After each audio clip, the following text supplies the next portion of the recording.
यार इंस्टाग्राम पर अशफाक अहमद साहब का एक कॉल सामने आया। लिखा था कि कुछ लोगों के हिस्से में सिर्फ चाहते बांटने का ही काम आता है, वसूल करने का नहीं।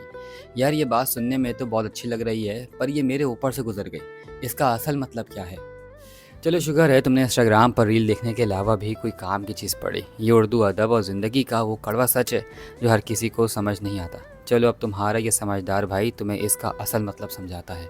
हाँ यार, ज़रा आसान अल्फाज में समझाना। हमारे आसपास कुछ लोग ऐसे होते हैं जो मोहब्बत, खुलूस और हमदर्दी का समुंदर होते हैं। वो जिससे भी मिलते हैं दिल खोल कर मोहब्बत बांटते हैं, दूसरों की खुशी में खुश होते हैं और सबका ख्याल रखते हैं।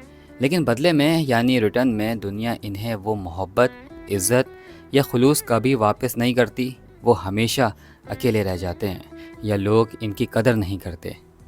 अच्छा, यानी वो सबके लिए मुखलिस होते हैं पर उनके लिए कोई मुखलिस नहीं होता। बिल्कुल, अशफाक अहमद साहब यही समझाना चाह रहे हैं कि ये कुछ लोगों की किस्मत या उनका दुनिया में मैन्युफैक्चर फॉल्ट नहीं होता, बल्कि ये अल्लाह की तरफ से इनकी ड्यूटी लगी होती है। वो इस दुनिया में बने ही सिर्फ देने के लिए हैं, लेने के लिए नहीं।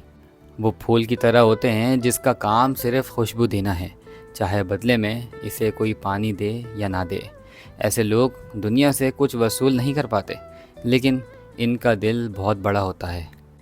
ये बात तो वाकई दिल को लगने वाली है। मैं तो समझता था कि जो मोहब्बत दे इसे बदले में मोहब्बत ही मिलनी चाहिए।